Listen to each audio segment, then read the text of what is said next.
மக்களே, இன்று நம்ம அண்ணன் சீமான் நடத்தும் ஒரு ஃபங்க்ஷனுக்கு போனோன்றதுக்காக நம்ம வந்து சீமான் அண்ணன் கட்சி அப்படின்னு சொல்லிட்டு ஒரு முடிவுக்கு வந்துடாதீங்க. பிபி விளாக்ஸ் வந்து எந்த கட்சியிலையும் கிடையாது, ஒரு கட்சி சார்பற்ற ஒரு சேனல் தான். ஸோ இதை எந்த கான்ட்ரவர்சிக்கு கீழேயும் கொண்டு வந்துடாதீங்க. என்ன நடக்குதுன்னு சும்மா பார்க்க போனோம், ஒரு ஈவெண்ட்டுன்னு சொன்னாங்க, கேள்விப்பட்டோம், போகும்னு சொல்லிட்டு போனோம், விளாக் எடுக்கலாம் அப்படின்னு சொல்லிட்டு. மற்றபடி வேற எந்த நோக்கத்தோடையும் இந்த வீடியோ நாங்கள் போடவில்லை. மிக்க நன்றி. இப்போ வீடியோக்குள்ள போகலாம். அதாவது நம்ம இன்று அண்ணன் சீமானோட ஃபங்க்ஷனுக்கு வந்திருக்கோம். என்ன ஃபங்க்ஷனில் வாழை இவர் தான் கூப்பிட்டு வந்திருக்காரு. காட்டுங்க, பேச காட்டுங்க. என்ன ஃபங்க்ஷனு அவருக்கே தெரில. வாங்க போவோம், உள்ள போய் பாபு ஏதோ இன்ட்ரோ கொடுக்கன்னு கூப்பிட்டு வந்திருக்காருப்பா.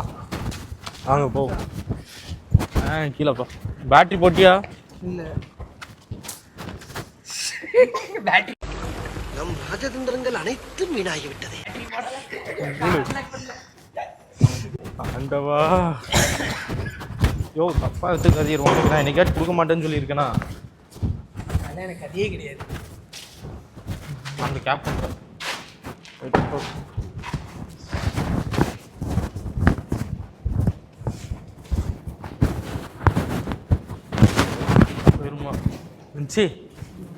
அந்த விளாக்ல இருக்கானே தெரியாது, நீ வேற வா.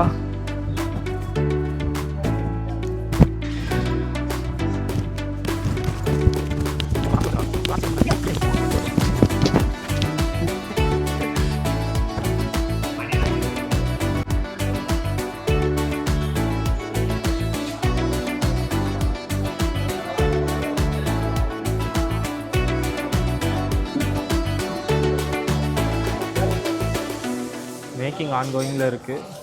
இன்னும் சில நொடிகளில் ஃபங்க்ஷன் ஆரம்பமாக கட்டத்தில் நிலையில் உள்ளது. ரைட் கட்டு.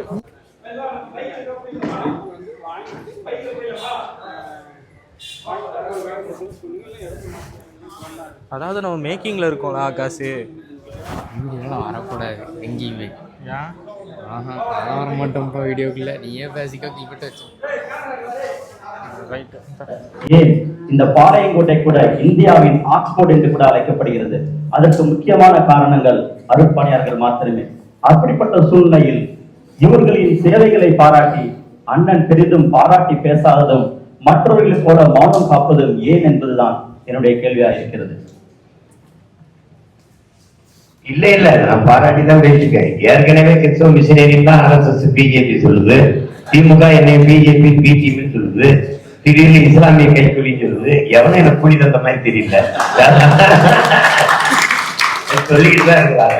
அதனால நான் பாராட்டி பேசாம இருக்கேன், பாராட்டி பேசுறேன். அதெல்லாம் சும்மா நீங்க பேச்ச நீங்க கூர்ந்து கவனிக்குமா அந்த இடத்துல மட்டும் கவனிக்காம இருக்கீங்க.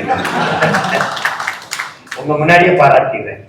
இவர்கள் வந்து நான் எப்ப பேசுறேன், பெரியார் வந்து படிக்க வச்சாருன்னு சொல்றதுக்கு முன்னாடி, பெரியார் வந்த ஐயா ராமசாமி அவர்கள் வருவதற்கு முன்னாடியே கிறிஸ்தவ மிஷனரி தொடங்கி பல இடங்களில் மருத்துவக் கல்லூரி, பல கல்லூரிகளை தொடங்கி படிக்க வச்சது கிறிஸ்தவ பெருமக்கள். அந்த வந்தவர்கள் தான் நான் எவ்வளவு சொல்லிட்டேன். அதனால இனிமே வந்து கூடுதலா வேணா பேசுறேன். அடுத்து சகோதரி ஜோன்ஸ் அவர்கள்.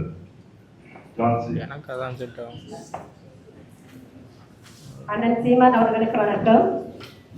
தமிழ்நாட்டில் பிஜேபி ஆட்சிக்கு வந்தால் கட்டாய மதமாற்ற சட்டத்தை கொண்டு வருவோம் என்று வலியுறுத்தி கூறுகிறார்கள். இதற்கு உங்கள் கருத்து என்ன? கிறிஸ்தவர்களாக எங்களுக்கு உங்கள் பாதுகாப்பு எப்படி கிடைக்கும்? தனியா வந்து கிறிஸ்தவர்களுக்கு, இஸ்லாமியர்களுக்கு, இந்துக்களுக்குன்னு ஒரு பாதுகாப்பு, அதுக்கு ஒரு அரசியல் அரசு கிடையாது. முதல்ல அதை விளங்கி நமக்கு ஒரே ஒரு அறம் தான் இருக்கு. அதைத்தான் பள்ளிவாவா திருப்பி சொல்றாங்க. சாதி மதமாக பிரிந்து நின்றீர்கள் என்றால் தனிமைப்படுத்தப்படுவீர்கள், பலகீனப்படுத்தப்படுவீர்கள், அச்சுறுத்தப்படுவீர்கள். மொழி இனமாக இணைந்து நின்றீர்கள் என்றால் வலிமை பெறுவீர்கள், பாதுகாப்பாக வாழ்வீர்கள். அதுதான் நமக்கென்று ஒரு அரசியல் வந்துருச்சு, எல்லாருக்குமான அரசியல் வந்துருச்சு. இது இங்க இருக்கிற முன்னாடி இருக்கிற இந்த என் மக்களுக்கு மட்டும் இல்ல, புல்லு பூண்டு நாய் நெறிய ஆடு மாடு கோழி மரம் மலை கடல் எல்லாத்துக்குமே அரசியலை நம்ம எடுத்து வைக்கும் போது பேரனாக நின்று பாதுகாப்போம். பிஜேபி ஆட்சிக்கு வந்தா அப்படிங்கிறீங்க, அதை வரவழைக்காக நான் இவ்வளவு காலம் கட்டிக்கிட்டு நிக்க முடியல. ஆனாலும் கட்டிக்க 15 வருஷமா பேசாதேங்கிறான் மருத்துவர். என்னை எப்படி பேசிட்டுறாங்க தெரியுமா? வணக்கம், நல்லா இருக்கீங்களா, சாப்பிட்டீங்களா, இந்த அளவு தான் பேசணும். நீ பேசுறதெல்லாம் பார்த்தீங்கன்னா இது கஷ்டம் அப்படிங்கிறாங்க. ஏன்னா உங்களுக்கு துடிக்கிற மாதிரி இதயம் எனக்கு துடிக்காது. எனக்கு 45 விழுக்காடு தான் துடிக்குது. நான் என்ன சொன்னேன் அவற்றை, நான் இதய துடிப்புல வாழல, லட்சிய துடிப்புல வாழ்றேன். அதனால மருத்துவத்திலிருந்து விலக்கு தெரிஞ்சாச்சு. இவ்வளவு கத்திக்கிட்டு இருக்கேன். நான் தேர்தல் வரும்போது 2 மாசம் பேசிட்டு போன அந்த தொண்டையில 2 பக்கமும் ரத்தம் கசியும், உள்ளுக்குள்ள ரத்தம் கசிஞ்சு ஓடுறது எனக்கே தெரியும். அவ்வளவு தூரம் பேசுறது பிஜேபி ஆட்சிக்காரர்களுக்கா வராது. நீங்க கவலைப்படாது. ஒன்னே ஒண்ணு செய்யுங்க, உங்க அண்ணனுக்கு ஒரு ஓட்டை போட்டு நிம்மதியா போடுங்க. யாருக்கு நெஞ்சி இருக்கேன் பாருங்க. இவருக்கு இறைமகன் ஏற்று மானுடனின் பாவத்தை போக்குறதுக்கு சிலுவை சுமந்தாரு. உங்க பிள்ளை, உங்க உடன் பிறந்தவன் இந்த மானுட குலத்தின் பசியை போக்குறதுக்கு இந்த கலப்பையை சுமந்து நிற்கிறாங்க. இந்த சிலம்புக்கு ஆறு யாருன்னா இந்த சிலம்பா இருக்கு நான் தான். என்னைய மாதிரியா வச்சு வரைஞ்சு அனுப்பி பாருங்க. அது சிலுவை, இது கலப்பை. 2 பயன்பாடும் மனிதன் மானுட குலத்திற்கு தான். அதனால மறக்காம இதுக்கு ஒரு ஓட்டை போட்டு நிம்மதியா தூங்க. நாட்டாட்டம் பாத்துக்கிறேன். கவலையே கவலையே எடுத்து எங்களுக்கு கொடுத்த கலரை கூட புரிஞ்சுறாங்க. அப்படி ஒரு சான்று வந்து பல்லாவரம் என்னுடைய பக்கத்திலே இது நடந்தது. இது நிறைய கிறிஸ்துவ சகோதரர்கள் என்கிட்ட கேள்வி, அண்ணன் தயவு செய்து கேள்வி வச்சிருங்க, அண்ணன் வாய் திறந்து பேசினாதான் நமக்கு அட்லீஸ்ட் செத்துக்காக போறதுக்கு இடமாவது கிடைக்கும். நாங்க அவசரம் இல்லை அப்படின்னு பெற்ற சொன்னாங்க. அந்த கேள்வி உங்ககிட்ட வச்சுட்டேன். நாட்டே பாதுகாக்க போற இந்த கல்லறை தோட்டத்தை உங்க பதிலுக்கு முன்னாடி ஒரு சின்ன இது மட்டும். காமராஜர் போய் ஒரு கிராமத்து மக்கள் போய், ஐயா எங்களுக்கு சுடுகாட்டுக்கு இடம் இல்ல, வழி இல்ல, வழியை காட்டுங்க அப்படின்னு சொல்லி வழி போட்டு தாங்க அப்படின்னு காமராஜர் கேட்டிருக்காங்க. காமராஜர் ஐயா சிரிச்சுக்கிட்டு, ரொம்ப வெடிச்சிருப்பி சிரிப்பாரு, சிரிச்சுக்கிட்டு அவர் சொல்லியிருக்காரு, அத மூட்டா போயிடலாம், நான் வாழ்றவனுக்கு வழியை தேடிட்டு இருக்கிறேன், நீங்க சாவறவனுக்கு வழியை தேடிட்டு இருக்கிறீங்க அப்படின்னு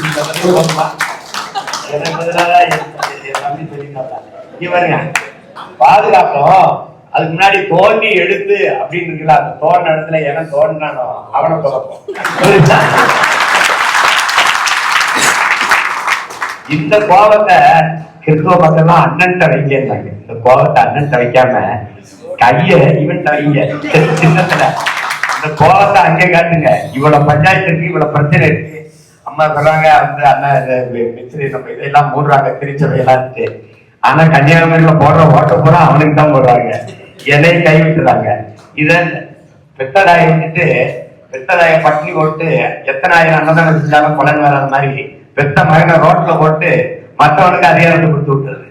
இந்த வாட்டியாவது இந்த ஒரு முறை திருப்பி திருப்பி அதிகாரத்தை கொடுத்துட்டீங்க, மாறி மாறி கொடுத்துட்டீங்க. திமுக அதிமுக. ஐயா ஸ்டாலின் அவர்கள் ஆட்சியில கூட இப்ப வாழ்ந்துட்டீங்க, ஐயா எடப்பாடி ஆட்சியிலையும் கூட வாழ்ந்துட்டீங்க.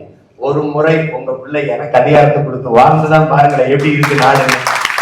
ஒரு முறை வீடியோ கொடுப்பீங்க.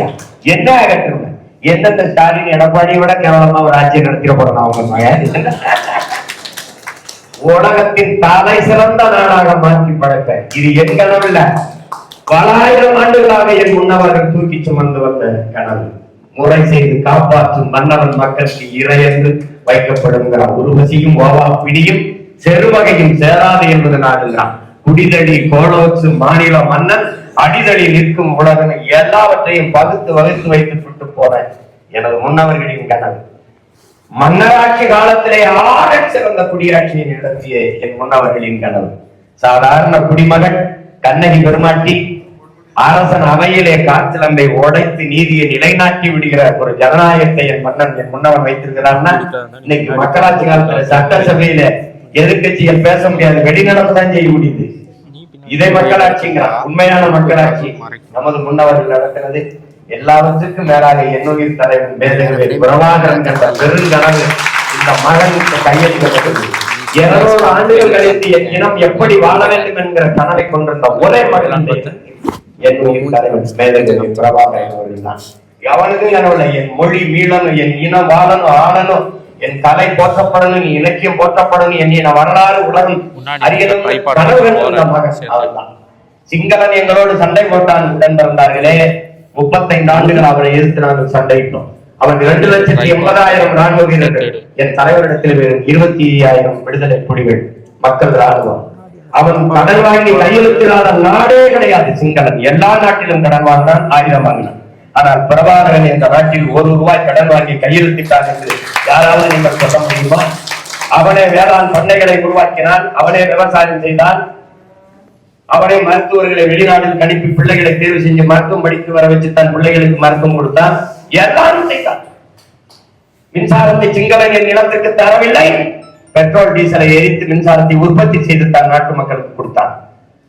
தோட்டா இல்லை, கடைசி நேரத்தில் வரி இல்லை, சைக்கிளுக்கு போடுற பிரிவில் பாலத்து குண்டை தூக்கிட்டு வந்து உருக்கி கொண்டு செஞ்சு சண்டை போட்டான். இதுக்கு பேர்தான் தற்சார்பு பொருளாதாரம்.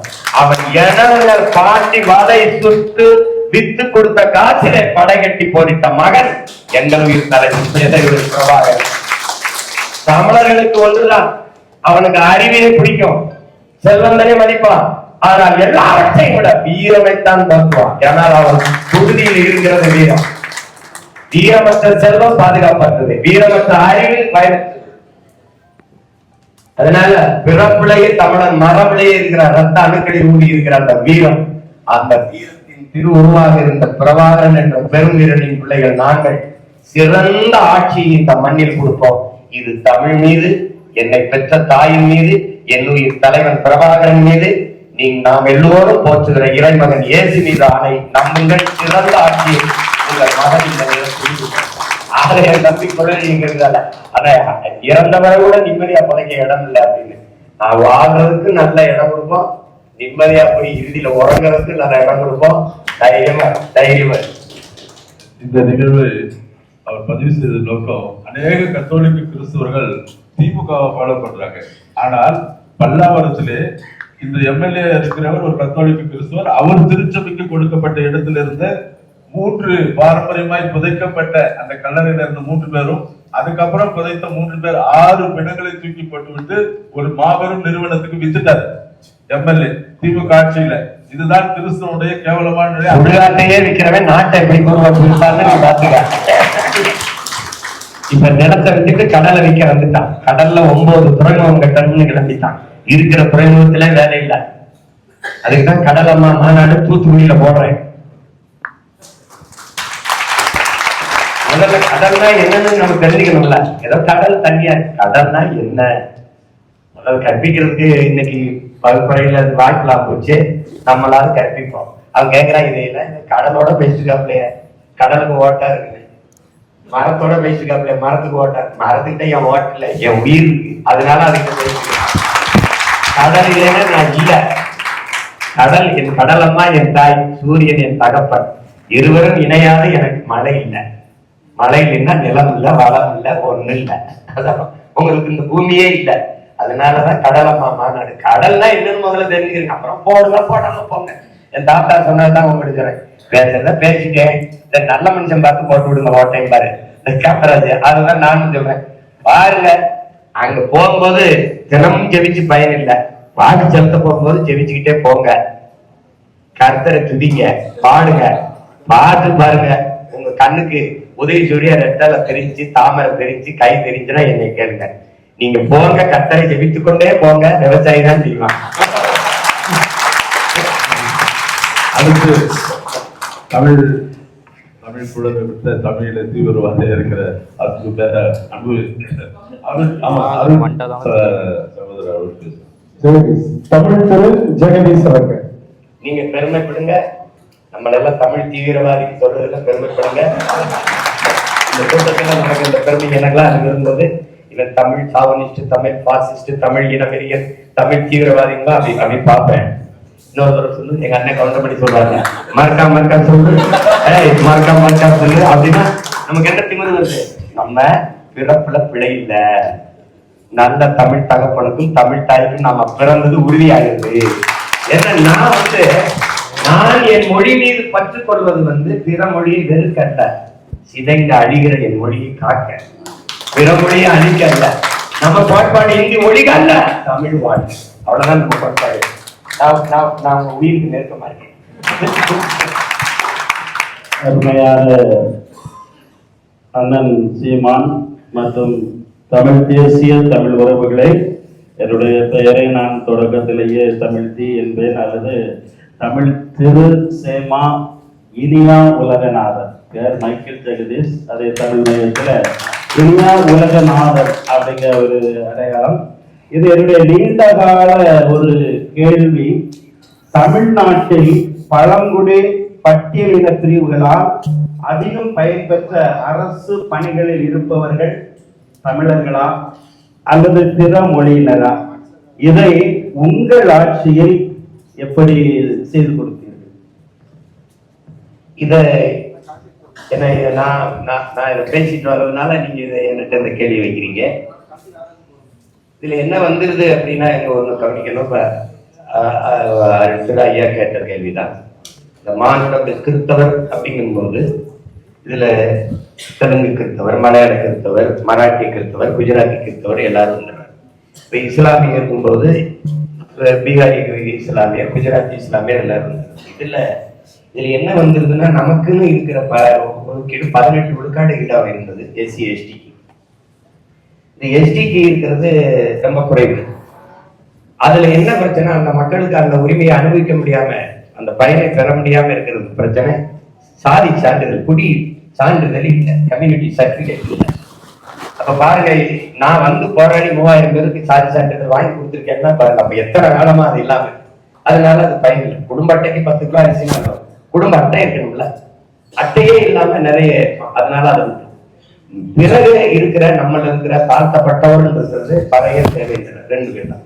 இதுல நமக்கு 18 விழுக்காடு இட வாய்ப்பு இருந்தது. இட வாய்ப்பு, அந்த வாய்ப்புல ஐயா கருணாநிதி அவர்கள் உள் ஒதுக்கீடு என்று அருந்ததிய மக்களுக்கு எடுத்துக் கொடுத்துட்டாங்க. அருந்ததிய மக்களுக்கு எடுத்துக் கொடுத்துட்டாங்க. இந்த 3 அருந்ததிய மக்களுக்கான இடஒதுக்கீடை வந்து நாம வந்து எதிர்க்கல.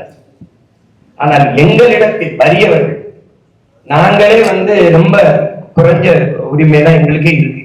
அதுல 3 எடுத்து கொடுத்ததுல நாங்க ஏற்கல. அது முறையும் அல்ல, அது அறமும் அல்ல. இவர்கள் அதிகாரத்தில் இருக்கும்போது இவர்களோடு இணையாக இருந்தவர்கள், இவர்கள் ஆதரவில் அதிகாரத்தில் இருந்தவர்கள் தான் அங்கே மத்தியில் இருந்தார்கள். அவர்களிடத்துல பெற்று பொது 10 விழுக்காடு பொருளாதாரத்தில் பின்தங்கியவர்களுக்கு கொடுக்கிறாங்க இல்லையா, 10 விழுக்காடு. அதாவது எக்கனாமிக்கலி பேக்வேர்டுங்கிறாங்க, நாம எக்கனாமிக்கலி சோசியலி பேக்வேர்டு, அவங்க எக்கனாமிக்கலி பேக்வேர்டுக்கு கொடுக்கணும்ன்றாங்க. ஆனா சோசியலி ஃபார்வர்டுங்கிறாங்க. அது எப்படி பொது பிரிவுல இருந்து எடுத்து கொடுக்குறீங்களோ அது மாதிரி நீங்க என்ன பண்ணிருக்கணும், பொதுவுல இருந்து எடுத்து இந்த 3 விழுக்காடை கொடுத்துருக்கணும். எங்களை பாதிக்காத வரையில கொடுத்ததுல இவர் என்ன பண்ணிடுறாருன்னா, இந்த 3 விழுக்காடு கொடுத்ததுல ஃபர்ஸ்ட் ப்ரிஃபரன்ஸ் போட்டுறாரு, முன்னுரிமை என்று போட்டுறாரு. இதுல என்ன வந்துருதுன்னா, எல்லா இடத்திலையும் ஒரு முன்னுரிமை, அவருக்கு முன்னுரிமை எந்த மாதிரி அணுகுமுறை ஆயிருக்குன்னா, அவர் சாப்பாடு அவர்கிட்ட இருக்கு. எங்கள் சாப்பாடு அவர் என்ன பண்றாரு, மீதி இருக்கிற 15 பேர் சாப்பாட்டுல அவர் சாப்பிட்டது போக எனக்கு மிச்சம்னு இந்த சட்டம் சொல்லியிருக்கு. இந்த வரைவு சட்ட வரைவு சொல்லியிருக்கு. அதனால அவர் சாப்பிட்டது போல மிச்ச கஞ்சி எச்சி கஞ்சி தான் எனக்கு வருது. அவர் சாப்பாடு அவருக்கு அப்படி இருக்கு. என்னுடைய உணவுல அவர் சாப்பிட்டது போக மிச்சம் தான் நான் சாப்பிடலாம்ங்கிற சட்ட வரைவு என்னை எவ்வளவு தூரம் பாதிக்குதுன்னா, ஒரு பல்கலைக்கழகத்துல 5 பேராசிரியர் பணி வருது அப்படின்னா, எஸ்சி 5 பேராசிரியர் பணி வருதுன்னா, அதுல எஸ்சிஏன்னு 4 இடங்களை அருந்ததிய மக்கள் முன்னுரிமைங்கிற பேர்ல 4 இடங்களே வந்து பெற்றிருக்காங்க. மிச்சம் 1 இடம் தான் இருக்கு. அந்த 1 இடமும் பறையருக்கா தேவேந்திரன் இருக்கா, ஆதி தமிழனுக்கா தேவேந்திரன் இருக்கா. இந்த இடத்துல ஒரு இடத்துல நாங்க 2 பேரும் வைக்கின்றோம். எஸ்டி இதுல எல்லாமே உங்களுக்கு குழந்தை. இந்த மாதிரி ஒரு பெரிய பாதிப்பு. அப்ப நாம வரும்போது என்ன செய்யறோம்னா, 15 ஆண்டுகளா நாங்க வந்து இதை இழந்து நிக்கிறோம். அப்ப அருந்ததி மக்களுக்கு கொடுத்த 3 விழுக்காடு இருக்குல்ல, அதை திருப்பி எனக்கு கொடுத்துட்டு ரொம்ப நாளா இழந்திருக்கல, அந்த இழப்புக்கு ஈடா இன்னொரு 2 சேர்த்த போட்டு எனக்கு 20 கொடுத்துரு, அவருக்கு அந்த 3 அப்படி கொடுத்துரு. இந்த முன்னுரிமைங்கிறதுல அதை தூக்கி உங்களுக்கு புரியுதா? இது நீதிமன்றமே ஏற்கல. இந்த முன்னுரிமைங்கிறத ஏற்க முடியாதுன்னு சொல்லுது. ஆனா வம்படியா இந்த அரசு பாருங்க, இப்ப ஈரோடு கிழக்குல தேர்தல் வந்ததுல அப்ப ஐயா ஸ்டாலின் சூரட்டி விட்டார். அருந்திய மக்களுக்கு இடஒதுக்கீடு கொடுத்து முன்னுரிமை கொடுத்தது நாங்கள் தான், எங்க ஆட்சி தான், அதை நான் தான் முன்மொழிந்தேன் என்று சொல்லி போஸ்ட் வேணா உங்களுக்கு அனுப்பிவிட்டேன். அப்ப அந்தந்த சமூக வாக்குகளுக்கு குறிவித்து பெரும்பான்மை தமிழ் தேசிய மக்களை பழிவாங்கி விட்ட அரசு தான் இந்த திமுக அரசு. இப்ப நாம வரும்போது அந்த இடஒதுக்கீடு அப்படியே இருக்கு, மேற்கொண்டு 5 இடத்துல சேர்க்கிறோம். சேர்த்து இந்த ஃபர்ஸ்ட் ப்ரிஃபரன்ஸ்ங்கிறது உன் இடத்தோட நீங்க நில்லுங்க, அது உங்களுக்கு. இது எங்க இடம், என் மக்களுக்கு. ஏன்னா நாங்களே இன்னும் கரை சேரல, தத்தடிச்சுட்டு இருக்கோம். அப்ப எங்க தோல்ல ஏறி முதுகுல ஏறி நீங்க மேல போறதுங்கிறது ஏற்புடையதல்ல, அறமும் அல்ல, நீதியும் அல்ல, தர்மமும் அல்ல. அதை நம்ம செய்யணும். செய்ய மாட்டோம்னு நினைக்கிறீங்களா? செய்யணும். உங்ககிட்ட சொல்லிட்டு கையில போறேன். அடுத்து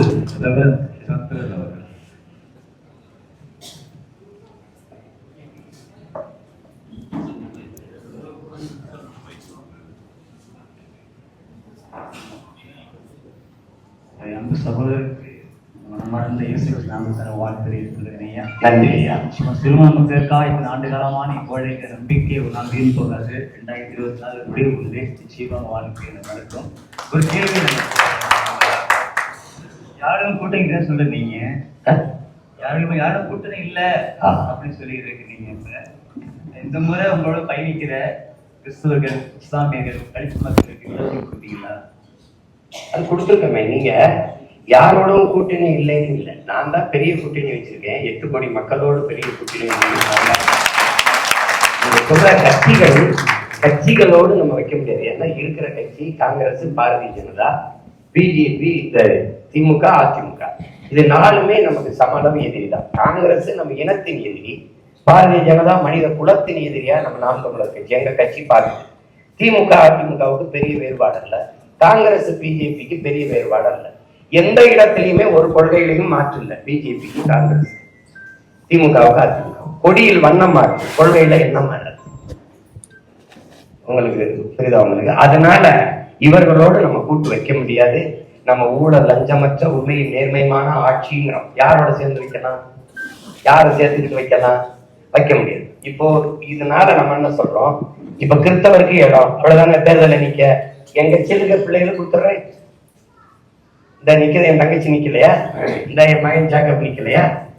இஸ்லாமியருக்கு இடம் 12 இடம் கொடுக்குறோம், 12, 11 இடத்துக்கு மேல கொடுக்குறோம். என் கட்சியில இருக்க பிள்ளைகளுக்கு கொடுக்குறோம். மத்தவங்க என்கிட்ட சீட்டுக்காக வருவாங்க, என் கூட நிக்கிற பிள்ளை இந்த நாட்டுக்காக நிக்கிறீங்க.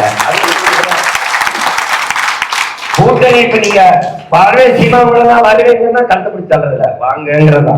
ஆனா யாரும் வரமாட்டாங்க. ஏன்னு கேட்டீங்கன்னா, நாம சொல்றதுல ஆடு மாடு வளர்த்தலை, வேளாண்மை செய்தலை அரசு பணியாக மாற்றுன்னு சிரிக்கிறான். ஆனா சிரிச்சிட்டு போய் பால் தாங்க பிடிக்கிறான், கறிதான் சாப்பிடணும். அப்ப அதனால நம்ம கொள்கை கோட்பாடுகளை ஏற்போம். ஆனால் திராவிட கட்சிகளை ஏற்க தயாரா இல்லை. இந்திய கட்சிகளோடு நாம சேரவோ ஏற்கவோ தயாரா இல்லை. இது 4க்கும் மாற்றாதான் நாங்க வச்சிருக்கோம். ஆனா இந்திய, இந்த திராவிட, நான் தமிழன், எங்க பேச தமிழ் இது வேற. அவர்களுக்கு பெரியார், ஒரே ஒரு பெரியார், என் இனத்தின் ஒவ்வொருவரும் எங்களுக்கு பெரியார். இவர் ஒரு பெரியார், நேற்று ஒரு பெரியாரை போட்டிருக்கு, இன்னொரு பல பெரியார்கள் இருக்கிறாங்க. அதனால அவங்களுக்கு நமக்கு 1000 கிலோமீட்டர் தூரம் இருக்கு. அதனால சேர முடியாது.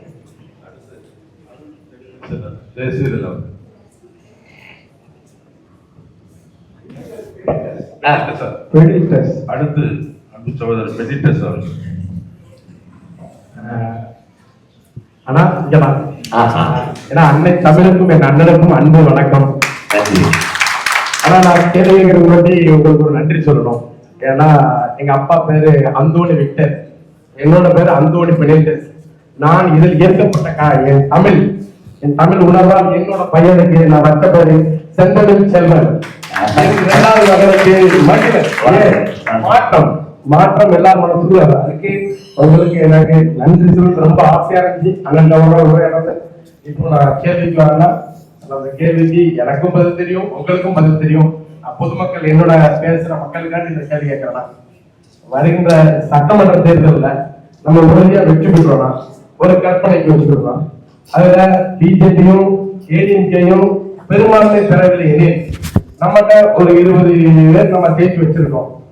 ஆனா அந்த 20 பேர் நம்ம அங்க கொடுத்தா அவங்க ஜெயிக்க முடியும். அந்த சூழ்நிலையில நம்ம அவங்களை ஆதரிப்போமா எதிர்ப்போமா? இதெல்லாம் பொதுவான ஜெயிச்ச பிறகு ஆதரிக்கிறதுக்கு இப்பவே ஆதரிச்சு ஜெயிக்கலாம்ல, நம்ம அதை செய்ய மாட்டோம். ஏன்னா அவங்க யாரு என்னை கூட்டணிக்கு வான்னு கூப்பிடாம இருப்பாங்கன்னு நினைக்கிறேன். அரை விழுக்காடு கால் விழுக்காடு வச்சிருக்கவங்களுக்கே பல 100 கோடி பேரம் பேசும்போது 8 விழுக்காடு வாக்கு வச்சிருக்கிற அண்ணனை கூப்பிடாம இருப்பாங்களா? அது இல்ல. நம்மளுடைய அரசியல் நிறுவத்தான் நம்ம போட்டிட்டு ஒழிய அந்த மாதிரி இல்லாம நம்மள பெரும்பான்மை இடத்துல வெள்ள வச்சு நம்ம அரசியல் அமைக்க நம்ம மக்கள் இந்த கேள்வியை கேட்கக்கூடாது. ஆதரிப்பாரா? நான் ஆதரிக்க கூடாது, என் மகன் ஆட்சி வரணும் அப்படின்னு எனக்கு பெரும்பான்மையான வாக்கை போட்டு வெள்ள செய்யணும். அதான் நீ சொல்லணும், மக்களுக்கு சொல்லணும்.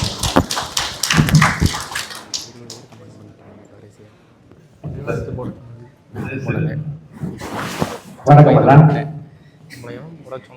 இப்ப இதுக்கு முன்னால பேசுன எல்லாரும் சொன்னாங்க 2026 அண்ணன் அரியணையில் அமர்வாரு, நாற்காலியில உட்கார்ந்துருப்பாங்க. நான் சொல்றேன், எங்க அண்ணன் உட்கார்றதுக்கு அமர்றதுக்கு வரல, அவர் ஓடோடி உழைக்கிறதுக்காக வரல. இன்றைக்கும் அவருடைய உழைப்பை நான் நெருங்கிருந்து பார்க்கக்கூடியவன். உறக்கம் இல்லாமல் உணவு இல்லாமல் ஓடக்கூடிய கண்ணன் அதிகாரமற்று இருக்கக்கூடிய இந்த நேரத்துல அதிகாரத்தை பெற்றதற்கு பிறகுதான் அரியணையில் அமரவோ நாற்காலியில் உட்கார்வல்ல அந்த வேகத்தை நீங்க பார்க்கலாம் போறீங்க. என்னுடைய கேள்வி, எத்தனையோ இன்னைக்கு குறிப்பா சொல்லணும்னா முக்கியமா இந்த கடலோர கிராமங்கள்ல பெரும்பான்மையா கிறிஸ்தவர்கள் அந்த இடங்கள்ல வாழ்றாங்க. அவங்களுக்கு நிறைய உரிமைகள் பறிப்பு, அந்த உரிமைக்காக போராடுறாங்க. அந்த போராட்டங்கள் எல்லாம் நம்மளை ஈர்க்கிறாங்க, நம்மளோடதான் நிக்கிறாங்க. ஆனா தேர்தல் அரசியல் வரும்போது அரசியலுக்கு போய் மாறி போய் நின்றுறாங்க. இது அவங்க பார்க்கிற அரசியலை மதமா பார்க்கிற, மதத்தை இனமா பார்க்கிறாங்களா அப்படிங்கிற ஒரு சந்தேகம். மதத்திற்கும் இனத்திற்கும் ஏதாவது குழப்பமா நினைக்கிறாங்களா அப்படிங்கிற ஒரு எண்ணம் இருக்கு. ஆனா இன்றைக்கு இந்த நிகழ்வை பார்க்கும்போது இதுவரைக்கும் அருட்சகதிகள் பெருவாரியாக இதுல வர்றதில்லை. ஆனால் தமிழ் தேசியத்துல அருட்சகதிகள் இருக்கிறாங்க அப்படிங்கிற இந்த உண்மை இன்றைக்கு தெரிந்ததுல மிக்க மகிழ்ச்சி. மெல்ல மெல்ல பூச்சபை நாட்டங்களை நோக்கி நகர்ந்து கொண்டிருக்கிறதுங்கிறத நான் உணர்றேன்னா, இந்த மதம் இனம் அப்படி எதுவும் குழப்பிக்கிறாங்களா? அந்த கேள்விதானே என்னுடைய இல்ல. அது இப்படி சொல்ல முடியாது. முதல்ல அதிகமா தமிழ் பணி செய்த பெருமக்கள், கிறிஸ்தவத்தை ஏற்ற பெருமக்கள். ஜோசப் எஸ்கி என்று வந்தவர் தன்னுடைய பெயரை வீரமா முடிவன் என்று மாற்றிக்கொண்டு தமிழ் மேல் இருக்க பற்றில ஜம்பாவணிங்கிற நூலை எழுதி தந்துட்டு போனார் நமக்கு. இன்னைக்கு வரைக்கும் அதில் கோடியாத்து தாவிக்கு கதையை நம்ம சொல்லிக் கொண்டிருக்கோம். நம்முடைய தலைவரை 2 முறை தன் மாவீரரின் உரையிலே 2 முறை அதை எடுத்துக்காட்டாக எடுத்து பேசியிருக்காரு. 2 முறை கோடியாத்து என்கிற சிங்கள ராணுவ பூதத்தை தாவீது எப்படி ஒரு சிறு அடித்து வீழ்த்தினானோ அப்படி விடுதலை புலி வீரர்கள் வீழ்த்துவார்கள் என்று 2 முறை அதை சொல்லியிருக்காரு. அது அப்படி சொல்ல முடியாது. ஆனால் முழுக்க அவர்கள் மொழி இனம் அதையும் விட மதம் பெரிது என்று இஸ்லாமிய கிறிஸ்தவ மக்கள் நினைக்கிறதுனாலதான் இந்த சிக்கல் வந்துருது. இவர்கள் நாம இன்னும் சிறுபான்மை வேற்றப்பட்ட மக்கள், நமக்கு யாரோ திமுக கருணாநிதி அவர் பிள்ளைகள் தான் நம்மளை பாதுகாக்கணும்னு நினைக்கிறதுனால வர்ற நோய். நான் கூட கோபத்துல சொன்னேன், நீங்க கர்த்தரால் ஆசீர்வதிக்கப்பட்டவர்கள் அல்ல, கருணாநிதியால் ஆசீர்வதிக்கப்பட்டவர்கள். நீங்க நெஞ்சில பைபிள வச்சுக்கிறீங்க, உதடெல்லாம் கர்த்தரை துதிச்சுக்கிறீங்க, கையை போய் சாத்தாட்ட கொடுத்துறீங்க, கருணாநிதியை பிடிச்சிட்டே நடக்கிறீங்க. இதுதான் கால கொடுமையாயிருது. ஒரு சாத்தானின் செயல்களை பட்டியல் எடுங்கன்னு. நரகம் எப்படி இருக்குன்னு கேட்டேன். நரகத்துல என்னென்ன நடக்கும்னு சொல்லுங்கன்னு. எல்லாம் சொன்னா அந்த நரகம் தான் இது. அந்த நரகத்தை நடத்தி கொண்டிருக்கிறவங்க தான் இவங்க. இறைமகன் இங்கிருந்து செவிக்கும் போது விண்ணுலகிற்கு என் தந்தையே உங்களுடைய அரசு வருக. விண்ணுலகிற்கு நம் தந்தையின் அரசு எப்படி இருக்குன்னு கேட்டா சொல்லணும். அந்த அரசு எப்படி இருக்கும்? உங்க பிள்ளை ஆளும் போது எப்படி இருக்குமா அப்படி இருக்கும். ஆனா நீ அவன் சாத்தாண்ட ஆட்சியை முடிச்சுட்டு நீ விண்ணுலகிற்கு தந்தையை உங்க அரசு வரனா நான் எப்படா வரல அவன் கோட்டை பொட்டும் பாரு. அதுல இருக்கிறது உங்களுக்கு சொல்றதுல நான் மதுரை ஆயரை சந்திக்கும் போது ரொம்ப வருத்தப்பட்டேன். அப்ப இது மாதிரி நான் எவ்வளவோ எடுத்து வைக்கிறேன் மக்களுக்கு நற்கருத்துக்களை, இன்னும் முழுமையா போய் சேர்றத நம்ம மக்கள் புரிந்து கொண்டு எனக்கு ஆதரவு தரலன்னு சொல்லும்போது அப்படியே சொன்னாரு, சொந்த ஊர்ல இறைமகன் இயேசு பச்சனை மகன் தானே, சொந்த ஊர்லயே உலக அவரை இறைமகனாக இருக்கும்போது சொந்த ஊர்ல அவர் தச்சனின் மகனாக தான் பார்த்துச்சு.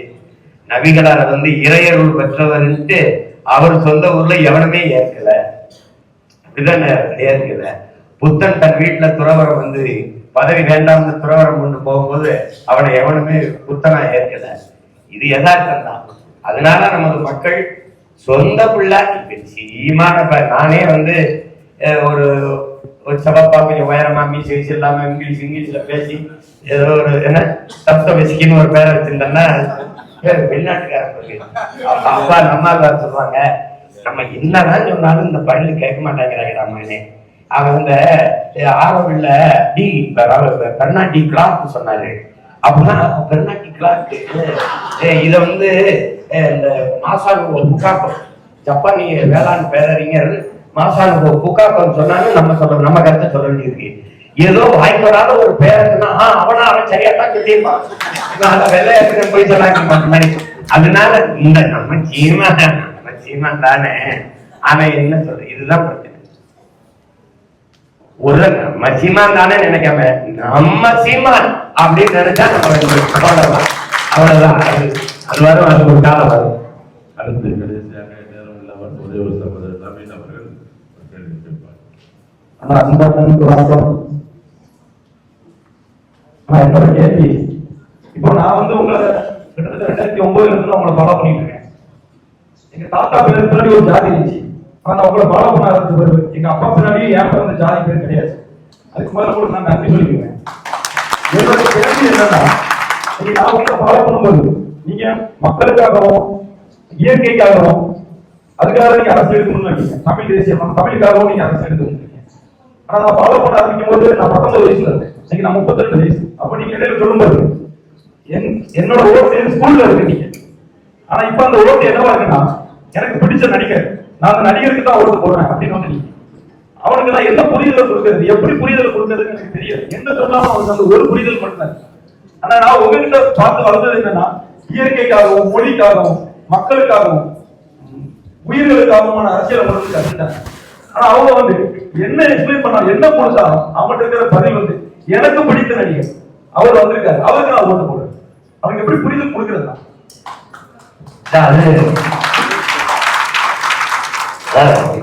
ஒரே நாள்ல மாறிடாது, சிறு சிறுதான் கற்பிக்கணும். தம்பியின் கேள்வி மூலமா நான் என் அன்பு மக்களுக்கு என் அருமை உடன் பிறந்தார் என்று சொல்ல கடமைப்பட்டிருக்கேன். இங்க நம்ம கிட்ட 4 இத போதை இருக்கு. அந்த போதை இந்த சாதி மத போதை பெருசு, அதெல்லாம் எல்லாம் சொல்றாங்க.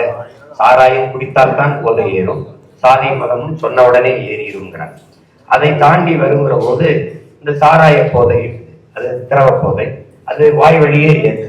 இந்த திரை போதை எப்படி இருக்குன்னா, கண்ணு வழியே காது வழியே போதையே அது அது ஒரு திரை மயக்கம். அந்த மயக்கம் தெளிவடையணும்னா என்ன, இந்த மயக்கத்தில் இருக்கிறவர்களுக்கு தத்துவம் கோட்பாடு எதுவுமே கவலை கிடையாது. என்ன நல்லது சொன்னாலும் காதல ஏறாது. நிறைந்த மது போதையில் இருக்கிறவனுக்கு நீ என்ன போதிச்சாலும் எப்படி ஏறாதோ, சாதி வெறிகொண்டு திரிகிறவன் மத வெறிகொண்டு திரிகிறவனுக்கு என்ன போதிச்சாலும் போதாதோ, அது மாதிரி திரை மயக்கத்தில் இருக்கிறவனுக்கு நீ என்ன கற்பிச்சாலும் தெரியும். அறியாமையில் இருக்கிறவனுக்கு நீ கற்பிக்கலாம், இந்த மாதிரி இருக்கிறவனுக்கு ஒன்றும் பண்ண முடியாது. இது கஷ்டம். இந்த பதர்களோடு இவர்களுக்கு தலைவர் சொல்லுவார், அவர் சரியில்லை, அந்த சரியில்லாதவர்களுக்கும் சேர்த்துத்தான் அந்த சரியில்லாததை சரி செய்யத்தான் நம்ம போராடி கொண்டு இருக்கிறவங்க. அவன் என்ன தெரியுமா, அவனுக்கு போறான் அப்படின்னா போகாத போகாத போகாதன்னு சொல்லிக்கொண்டே இருக்கணும். அவன் பட்டு செய்வான். இப்ப என்னன்னா, நெருப்பு சுடும் நெருப்பு சுடும் நெருப்பு சுடும்னு நீ பாடம் எழுதிக்கிட்டே இருக்க. நம்ம பேராசிரியர் அன்பு தங்கை இருக்கிறாங்க. நீ எவ்வளவுதான் போக சொல்லியிருந்தாலும் ஒரு தடவை தொட்டுட்டாங்க சுட்டுச்சுன்னா அதை சொல்லுவான், நெருப்பு சுடும் நெருப்பு சுடும். அது மாதிரி நம்ம என்ன பண்ணணும், நெருப்பு சுடும் நெருப்பு சுடும்னு சொல்லிக்கிட்டே தான் இருக்கணும். புரியுதா உனக்கு? அது ஒண்ணும் இல்ல, அந்த விழுக்காடு குறைக்கலாம். அதை பார்த்து பயந்துறாங்க. இப்ப நான் அண்ணன் வரும்போது எனக்கு எந்த பின்புலமும் இல்லை. நான் எடுத்துக்கொண்டு வந்த தலைவன் இந்த நாட்டால பயங்கரவாதி என்று பழி சுமத்தி தடை செய்ய வைக்கப்பட்டிருந்த ஒரு இயக்கம். எல்லாரும் கேட்டாங்க, நீ பிரபாகரன் படத்தை போடுறதை விட்டுட்டீங்கன்னா நிறைய பேர் ஓட்டு போடுவாங்க. அப்படி ஒரு ஓட்டு எனக்கு அது திரும்ப திரும்ப என்ன பண்ணா என்னை தடை செய்யப்பட்ட இருக்கும் அந்த புலிக்கொடி இதுகளை எடுத்துக்கிட்டு வரும்போது என்னை ஒரு தீவிரவாதியா பார்த்தாங்க. என்னோட படித்தவர்கள் நெருக்கமான உறவினர்களோடு என்னை நெருங்கி பேச பயந்தாங்க. ஏன்னா 1.5 ஆண்டுகள் தொடர்ந்து சிறையிலே இருந்ததுனால இவன் ஒரு டெரரிஸ்ட்ங்கிற ஒரு தீவிரவாதிங்கிற மாதிரி என்னை எந்த நாட்டுக்குள்ளே நுழைய விடாது. ஏன்னா நான் ஒரு சர்வதேச பயங்கரவாதின்னு அது கருதி வச்சிருக்கு. நான் எனக்கு பின்னாடி ஒருத்தர் இருந்தார்ல அவர் பார்த்த வேலை. அவர் என்ன பண்ணிட்டாரு, தம்பின்னு சரியா கதை முடிஞ்சு இவன் தான் பொறுக்கு எல்லாம்.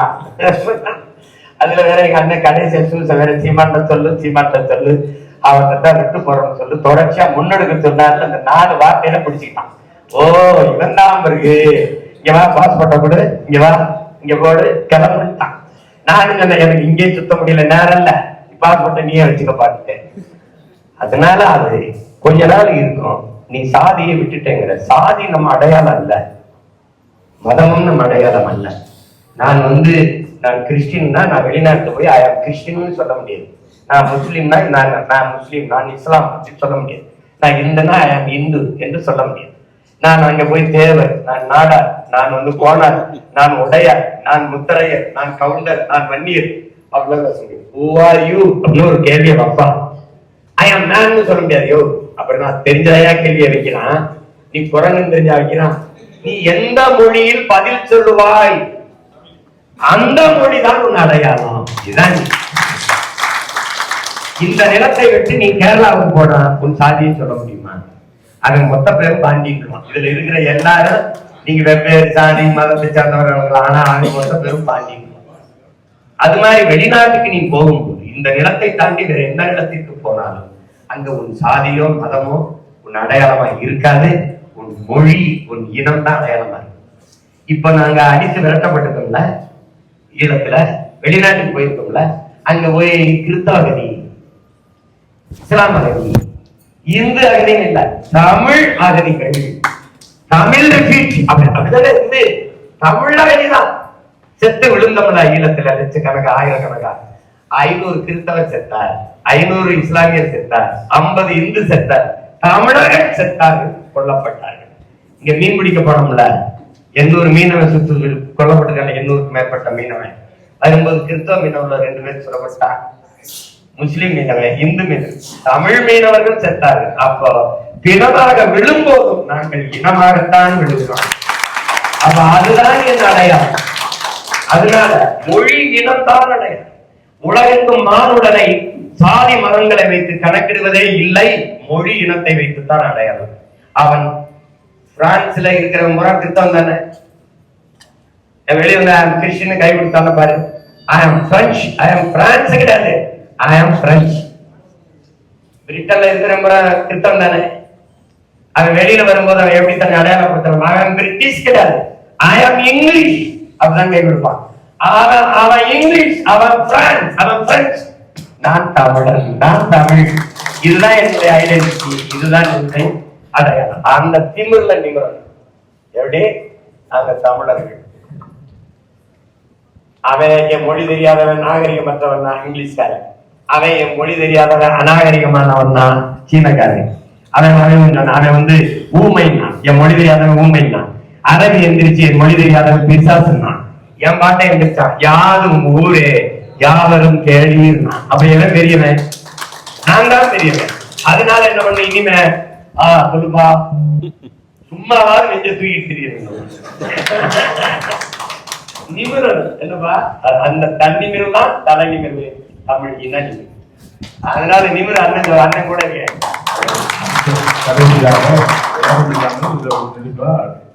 போதகர் அவர்கள் ஒரு கேள்வி கேட்பார். கடைசி கேள்வி இந்த நிகழ்ச்சியில் கடைசி கேள்வி. இது திராவிட சரி.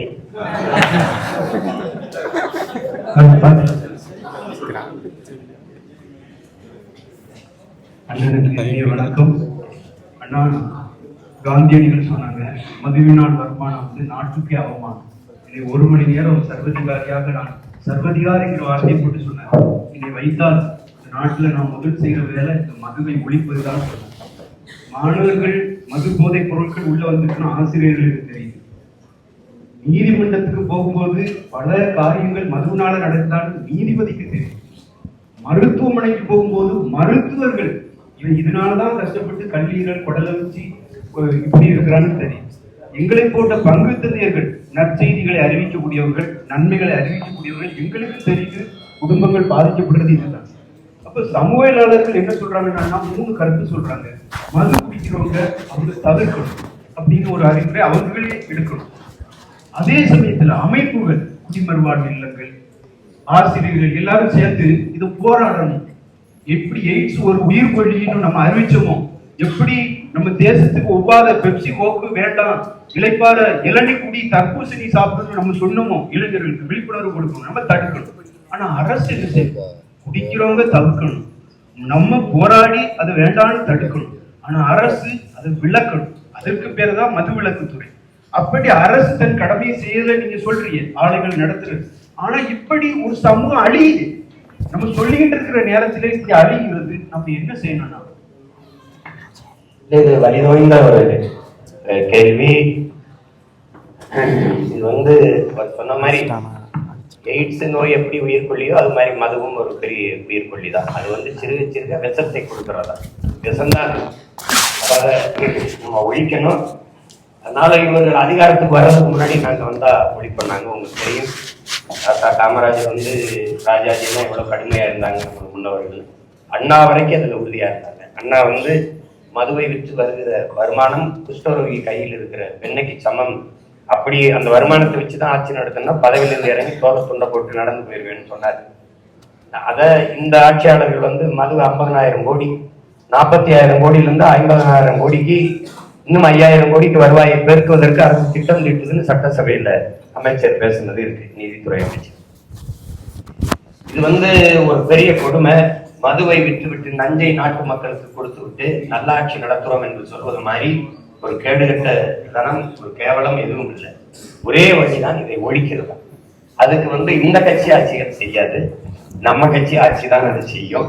நாம ஆட்சி மாற்றத்திற்கு வந்திருக்க பிள்ளைகள் இல்ல, ஆட்சி முறையை மாற்றுவதற்கு வந்த பிள்ளைகள், ஆட்சியின் முறையை மாற்றுவதற்கு வந்த பிள்ளைகள். அடிப்படை அமைப்பு அரசியல் மாற்றத்திற்கு வந்த புரட்சியாளர்கள். அது அடிப்படை அமைப்பு அரசியல் என்னென்ன மாறுதல்ங்கிறது பெரிய நீண்ட நேர உரை. அது ஒரு பொது மேடையில எப்போது நான் விளக்கி பேசுறேன். இப்ப நம்ம வரும்போது மதுவை ஒழிக்கணும். ஒவ்வொரு தேசிய இனத்திற்கும் ஒரு மது இருக்கு. மதுன்னா ஒரு குடிபானம். அதுல நம்ம தேசிய குடிபானமா கரும்புச்சாறு, இளநீர், பதநீர், நொங்கு, இந்த பழச்சாறு இதில் அறிவிச்சு தேசிய மது அப்படின்னா நம்மளுடைய சங்க காலத்துல நம்ம வாழ்வியலோடு தமிழர் மரபோடு இருந்த ஒன்று பனம்பால், தென்னம்பால். தென்னை இப்பதான் 12 காலமா நம்மளோட இருக்கிறது பனம்பால். இந்த இதுதான் அதை அனுமதித்து விட்டு, ஏன்னா கண்டுபிடிச்சு செத்தவன் இல்லை, சொத்தம்பட்டி வித்தவன் இல்லை. கல் இயற்கையில் கூறுகிற ஒரு பால், பனம்பால். அது பசும்பால், அது பனம்பால். ஆட்டுப்பால், மாட்டுப்பால், பனம்பால்.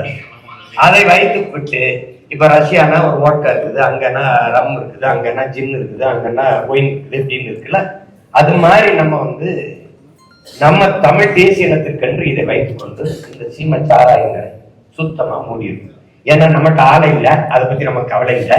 என்ன 2 கட்சிக்காரன் ஆளை வச்சிருக்கான், இவன் பட்டாசுன்னு வச்சிருக்கான், அவன் பட்டாசுகளை வச்சு காய்ச்சி நம்மளை போடுறான்.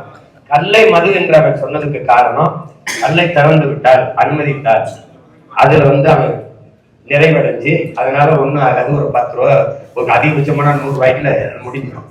ஆனால் இவனுக்கு வருவாய்க்கு கேரளாவில் கல்லும் இருக்குது, இந்த புதுச்சேரியில இருக்கு, ஆந்திராவில், இந்தியாவில எல்லா மாநிலத்திலும் கல்லும் இருக்குது, இந்த சாராயமும் இருக்குது.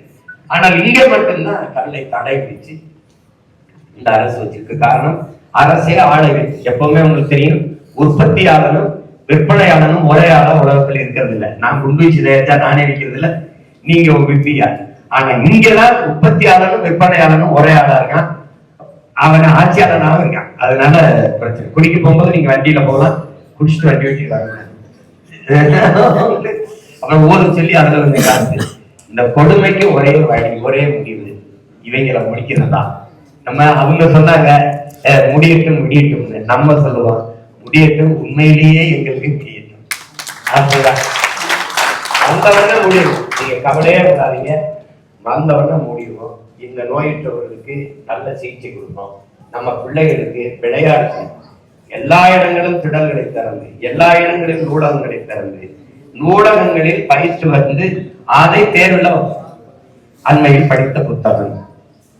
நீங்க நூலகத்தில் சில புத்தகம், ஏன்னா பாடத்தில் இல்லாத புத்தகத்திலிருந்து கேள்வி கேட்பேன்.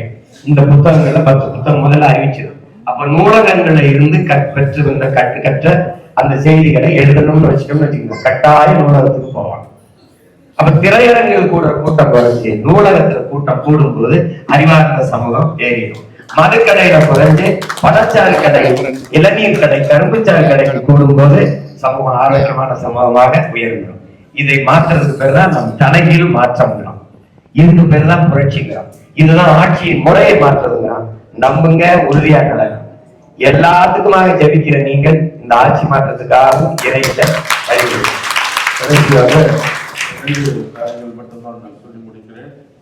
கடந்த சில நாட்களாக திருச்சியிலே கிறிஸ்தவர்களுக்கும் நாம் தமிழர் கட்சி சீமான் வந்து அப்படி செய்தார் என்று போலியான ஒரு தகவல்களை பரப்பி கிறிஸ்தவர்கள் மத்தியிலே வீணான பிரச்சனைகளை உண்டாக்கி இருக்கிறார்கள்.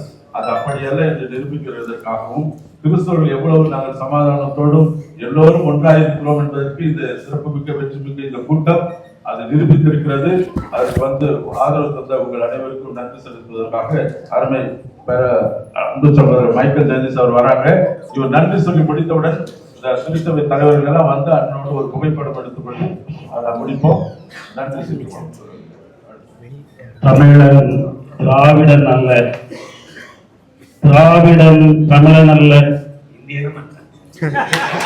தமிழன் இந்தியன் அல்ல, இது தமிழர் நாடு. சாதிகள் மதங்கள் கடந்து நாம் தமிழராவோம், நாம் தமிழ் மண்ணை மீட்டெடுப்போம்.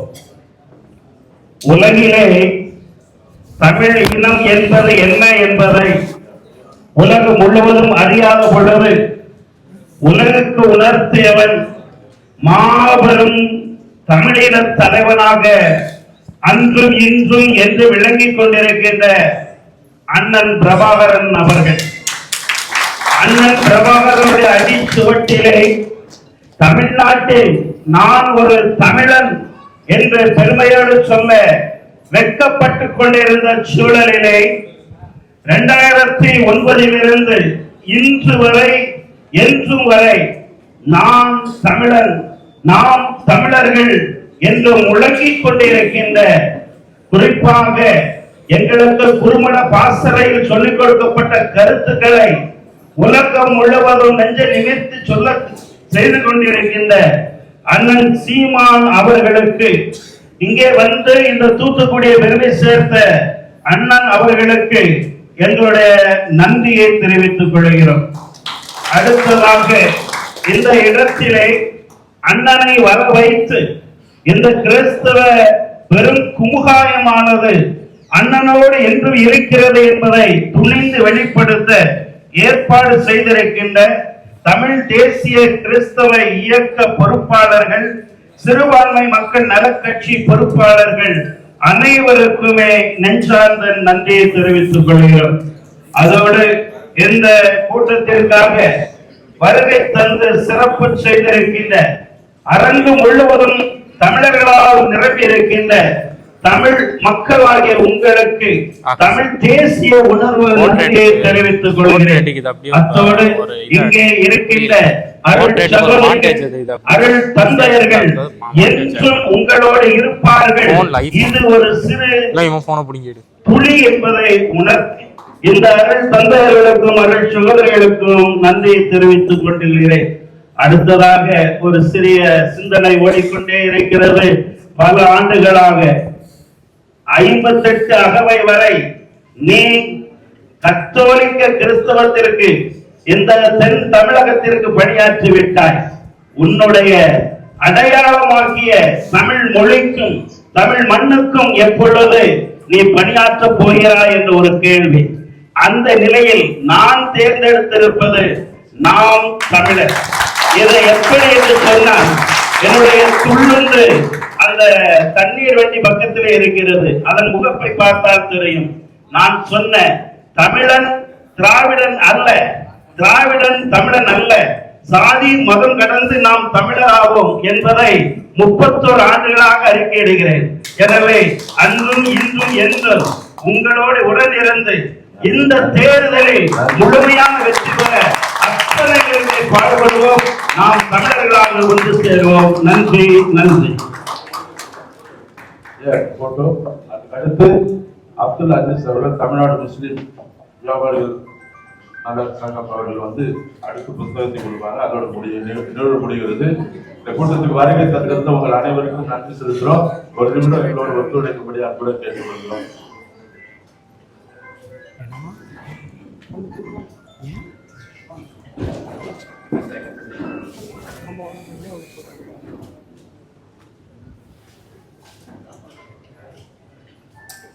ஆகாஷ் 3x போடு